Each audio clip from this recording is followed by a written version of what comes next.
August is usually considered a dumping ground for films. Not quite as infamous as January, but it has a bit of a reputation for film releases that have less than favourable expectations. But not this year. Here in London, it's been a pretty great month for film. I realise I've said that in most of these Roundup videos openings, but this month was pretty special. We had some epic re-releases, most of Nolan's catalogue. Rewatching Oppenheimer and Inception in IMAX was awesome. We got the re-release of Jaws. I also got to see Princess Mononoke in IMAX for the first time. And as far as cinema trips are concerned, this month has been a treat. But I'm not here to talk about those films. We're here to talk about the new releases. And well, we've got quite a few to talk about. Across an entire spectrum, we've got films that weaponize, fraternize, demoralize, stylize, definitely paralyze. In fact, we might have the best month of the year so far here. So let's get into it. I've got thoughts on 13 new releases I managed to catch this August. So let's start with the film I saw all the way back on the 1st, The Naked Gun. A legacy sequel reboot to the original trilogy. I did share my thoughts on this one in a dedicated video, but I liked it. Not as much as the original trilogy. The humor in this one is slightly updated, but none of the stupidity has been lost, nor any of the clever, witty wordplay. But Liam Neeson does a fantastic job with a deadpan delivery that certainly makes him feel like the son of Leslie Nielsen, even though Liam Neeson is older in this film than Leslie Nielsen was as his last appearance as Frank Drebin. Pamela Anderson is also really good here. She gets a great scat solo. Your expectations will be subverted, your wordplay force-fed, eyes will be rolled, you will make many weird facial expressions, but hopefully you'll be grinning ear to ear in between. My only major criticism of this film is it feels front-loaded. All the best gags happen in the first 45 minutes, and then it starts to lose its steam. But in the current landscape of cinema, this is both a slap in the face and a breath of fresh air. It is absolutely worth your time, and I miss when films used to be like this. You don't have to have seen the original trilogy to enjoy this, and might I just add, it's directed by Akiva Schaffer, and if you haven't seen his film Popstar from 2016, I highly recommend giving that a watch too. And this one, I believe, has just dropped on most streaming services. Next up is quite a dramatic shift in tone. I saw the film Late Shift. This is a German film written and directed by Petra Volpi and starring Leonie Benesch. Forgive any of my pronunciations, but she gives a phenomenal performance in this. Seriously, this one is Oscar worthy. She plays Floria, a nurse on the late shift, on a night where there are severely short of staff. And it's a film that gazes head on at the issues it's trying to convey whilst also balancing on the brink. It's a brisk, anxiety-inducing and 90-minute ride that never slows its pace. It often feels like one long take, even though there are many cuts. It strides with such confidence into each scenario that Floria has to deal with. It's such a compelling momentum to watch. And watching her reassure her patients whilst multitasking and problem-solving so many issues as a viewer that we are obviously all privy to, but are also trying to stay on top of mentally as well. And then suddenly you find yourself left having to comprehend the reality it's trying to get across to you, that there is a significant global shortage when it comes to nurses. And this is a film that is a brutal confrontation of that fact. There is no time to breathe. All you can do is act. I found this to be a stressful and daunting watch, but for all the right reasons. Absolutely check this film out. It's out on streaming services now. So it's been a great start to the month, but then came along Weapons. And what a film. Directed and written by Zach Cregger, the guy behind Barbarian. This is a film that dominated the August box office, exceeded mine and many others' expectations. This was a cinema-going experience that I won't soon forget. I've said this before, and you will hear me say this again in this video, I'm sure. Watching a film that just stands out with not only fantastic cinematography, but a feel and something that just feels like a complete piece. It's surprisingly rare these days, and every component here in this film is working to achieve something that is so wonderfully watchable and engaging, with just the right amount of flair to conjure up something that's unique and convincing. It's influenced by many films that I adore, Magnolia, Prisoners, but it still stands on its own. Watching those kids run out into the street at 2:17 a.m., arms stretched like heat-seeking missiles, is some of the best horror imagery I've seen in a very long time. It's also a film that made me afraid to peer into the dark again. I never really had a grasp of what was fully going on here, and I loved every second. It also has such a great score to top it all off. For me, it's worth the hype. It's a chilling thrill to experience this film. Here in London, it's still in cinemas, and also I did a full review here on the channel if you want to go deeper into my thoughts. This is in my top 3 films of the year, a must watch. Back on the lighter side of things, the next film I saw was Freakier Friday, the sequel to the 2003 classic remake Freaky Friday. And I'm pleasantly surprised to say this is pretty good. All the great chemistry from the first film is here, only doubled. And even though I think it's a bit of a rocky first 20 to 30 minutes once the transformations happen, I think it's just a good time. Plenty of great jokes, some great callbacks, but still a lot of heart. Sure, it retreads familiar ground, but its focus is shifted, and I think it's worth the price of admission. Jamie Lee Curtis is having the time of her life here. Apparently she was the one that spoke to Disney about making the sequel in the first place. The whole cast are having fun here and are just an enjoyable watch. And that's kind of it really. It never reaches the highs of the first film, but there's still plenty of fun to be had. It's still in cinemas, no streaming date announced just yet, but I'd check this out, especially if you are a fan of the original. It can get a little confusing though.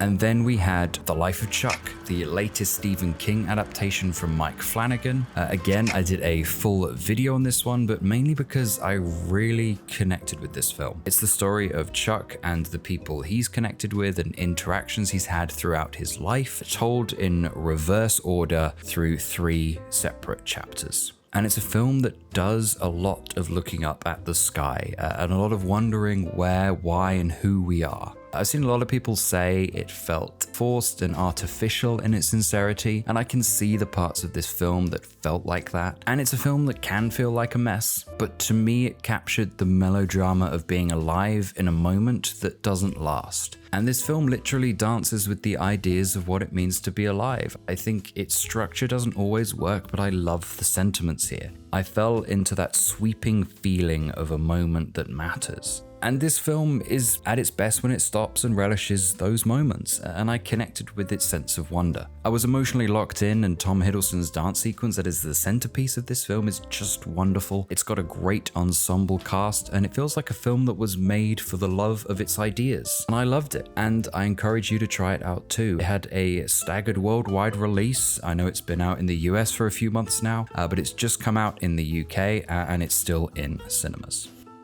Nobody 2 is the sequel to Nobody from 2021, starring Bob Odenkirk. It's a thriller action comedy that does the classic sequel trick. Takes the action and the family on holiday, and it carries all the wallop of the original, but this time with some nice 8-bit thumps when he knocks his adversaries around the arcade. And I mention that because this is a film that feels a lot like a video game. There's a lot of explosive barrels here. There's just enough plot to get you convincingly to a place where the action can start to unload all its firearms. But really, it's the first film again, with a few subversions and a fresh coat of paint. But it's good fun. It certainly pulls on those primal urges that make you want to see every henchman in sight provoke Hutch so he sees red. My only real criticism here is that the finale feels less John Wick and more Home Alone, and as a result is slightly underwhelming. Sharon Stone is also here hamming it up to quite the extreme. Make of that what you will. It also did pretty well at the box office too during its short theatrical run, and it's just about to hit streaming services, so I think it's worth a watch. And next is the highly anticipated horror debut from Michael Shanks, Together. Filmed in just 21 days and featuring real-life couple Alison Brie and Dave Franco, this is a film about a couple that move out into the country and become closer than they ever possibly imagined they could be. To me, this is a really interesting premise that becomes less interesting the more it develops. And the further it goes, it's a film that ironically comes apart. There's still a lot of fun to be had here, but I think there is some really interesting physical scenes, some great contorted body shots, but this film never really hits a solid stride. A lot of its dialogue is tell, don't show, and at times it felt unnatural for its characters. I think its two leads are good at turning the chemistry on and off, but it did also feel strangely awkward at times, but that could have just been the script. A script that did also leave a lot to be desired. And sadly, it has a final act that just throws the original premise off a cliff and conforms to every other horror film cliche you've seen in the last 5 years, with a final shot, I might add, that's one of the worst things I've seen in film in a long time. It sounds like harsh words, but when you see it, you'll know what I mean. So unfortunately, this one doesn't quite live up to the hype for me. I believe this is out in the US now on streaming, and I think it will come out in the UK in a couple of weeks.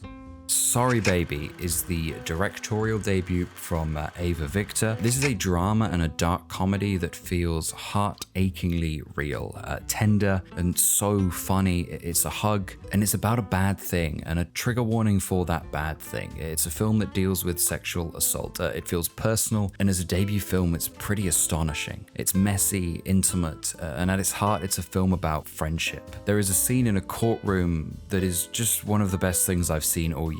It gets straight to the heart of what this film is trying to say. I made a video about this film as well. If you want my full thoughts, please do go and check that out, because I absolutely adore this film, and this is one of my absolute favorites of the year. It's still showing here in the UK, so please go and watch it.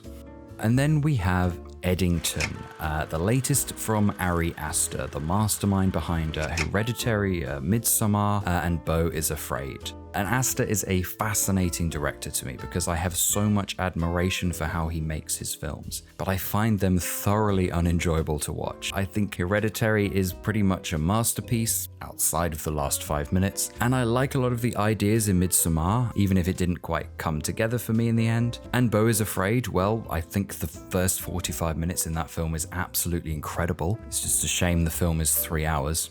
But all of his films make my skin crawl and wince. He is so good at tapping into your anxiety in a way that almost feels personal. If any of you ever saw the Darren Aronofsky film Mother, a lot of the anxiety that is captured in that is pretty much what Ari Aster is doing all the time. I am so uncomfortable and overwhelmed when I watch an Ari Aster film, and Eddington is no exception. However, I do think it is by far his weakest film.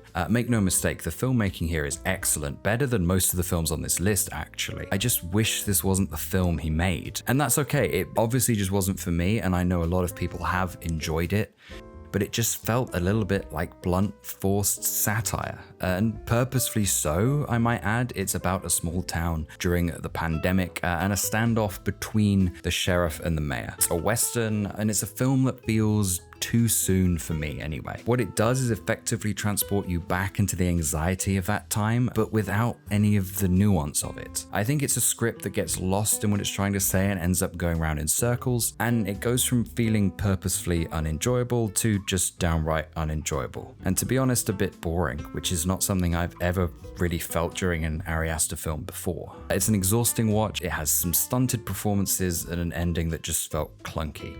If you're a fan of Aster's works, it's worth checking out, but this one just didn't work for me personally. And speaking of Darren Aronofsky, Caught Stealing is his latest film. And amongst a lot of the films I've seen recently, this film is a breath of fresh air. A film that feels much older than it should be, and like a mixture of Guy Ritchie and Scorsese. It's a film that hooks you in with a vibe, a feel and an atmosphere that makes the world such a fun watch regardless of its story. You remember what I said in my weapons review earlier on in this video? This is another one of those films that just feels like such a complete thing. And the world it puts you in, it feels very much like After Hours or The Big Lebowski. Austin Butler is the star, along with Zoe Kravitz and Matt Smith in supporting roles, and it's just a really bad day for our central character. It's a lot of back and forth, but Aronofsky shoots it with such a grainy, fuzzy, kinetic feel that captures the 90s. I love the way the camera moves in this film. The violence really has a weight to it as well, and the band Idols add an awesome staccato percussive score to this. There's a lot of clacking drumsticks, great needle drops too, and I have to say I think I enjoyed this more than Aronofsky's last film, The Whale. I can't say it's of the same caliber as his masterpieces, but it's just a lot of fun, and it's been a theme throughout August that a lot of these films have just been a fun watch. And this is a great time. This has just come out in cinemas and is definitely worth checking out. And then I saw The Roses. This is the comedy drama that everybody has been talking about, starring Benedict Cumberbatch and Olivia Colman. And directed by Jay Roach, who you may know from Austin Powers and Meet the Fockers. And this is the War of the Roses. It's loud, it's funny, and it's also a bit generic. Listen, I think this is a lot of fun. It just feels more cobbled together than I was hoping for. I think its editing is a bit haphazard, its tone swings are funny but don't always land, and the most frustrating thing is that you have two exceptional leads here that I think if you sub them out for almost anyone else, I don't think much changes, which is something I should never be saying about a film starring Olivia Colman. I think the script doesn't get the best out of its stars here. And it doesn't help that the relationship in the film, despite being the main focus, is not that interesting. It kind of just feels like a playground to set up various skits, which is fine. That's what the Naked Gun films do. It's not a bad film, and I watched this with a sold-out audience that laughed a lot. And when it makes a good joke, it's a really good joke, but sadly for me, I think a lot of those jokes are in the trailer. And annoyingly, some of the best comedic moments are between Benedict Cumberbatch's character and the kids, but the film's plot seems concerned with sending the kids away as quickly as possible so the adults can fight some more. Look, this just creeps into a 6, but I can't deny I was a little disappointed. But it is in cinemas now. And next up, I saw Little Trouble Girls. This is a Slovenian film and another incredible directorial debut, and this time from Urška Đukić. Forgive me again if I'm pronouncing that wrong. And this is a coming-of-age film about Lucia and her time spent on a school trip to a convent with a Catholic choir. And it's a film that feels like a tender awakening. It's all about the birds, the bees, and the Virgin Mary. Of course, there is a lot of religious imagery here. There's a lot of guilt-laden looks and smirks, lots of intimate close-ups of mouths and eyes intercut with flowers. It's a film that captures the curiosity and immaturity of adolescence with a breathy but blunt nature. It has absolutely stunning cinematography, and its use of the choir's music makes it feel like you are levitating. It's beautiful, and it has an ending that stands so divisively strong against the rest of the film. In fact, it's one of my favorite endings to a film this year. This is pretty amazing, honestly, and it will float under the radar for a lot of people, so please go and check it out. It's in UK cinemas now. Certainly has elements of Portrait of a Lady on Fire and Call Me By Your Name, if that's the vibe you are looking for. And finally, I saw The Toxic Avenger, unrated of course. This is a black comedy film starring Peter Dinklage, and it's a film that offers the ultimate B-movie thrill ride. And this film will either be for you or it won't be. The weird thing for me is that I actually enjoyed it more before he becomes a Toxic Avenger, because you obviously get full origin story here. I think the first 30 minutes is the best acted, written, and has the funniest parts of the film. It's a great setup, and it feels like the further the film goes, the more the budget runs out. The low budget is apparent throughout, and it's also part of the charm. Where it becomes frustrating though is this is a splatter flick, so you can't constantly cut away from the violence like this film has to. This film has a lot of aspirations when it comes to the violence, but what we get is fast cuts and extreme close-ups. There isn't many wides when it comes to some of the action, especially when it gets very bloody and gruesome. I think this just didn't end up being for me, but there's still a lot of fun to be had here. An insane cast, I might add. Elijah Wood and Kevin Bacon especially are great here, but the script definitely left me feeling like I wanted more. But this is also out in cinemas now. And that's a wrap on August. I'm gonna go with my top 4 as Weapons, then Sorry Baby, and then it gets tough. I think I'm gonna have to put Late Shift and then Little Trouble Girls as my top 4, and I want to shout out The Life of Chuck. I actually don't know why I haven't just made this a top 5. It's been a pretty great month, and I realized I should probably plug my letterbox on here where you can follow me and see my thoughts on films as I see them. Because if you do like these roundup videos, then I guess you don't have to wait as long. And as you can see, I'm a very busy bee over there. Please also check out any of the standalone videos I did for some of these films. I will usually do a review if something interests me, and there were quite a few this month. But also let me know what your favorite films of August were in the comments down below, and please do consider subscribing to the channel. I would be very grateful. And with that, all that's left to do is to thank you very much for watching.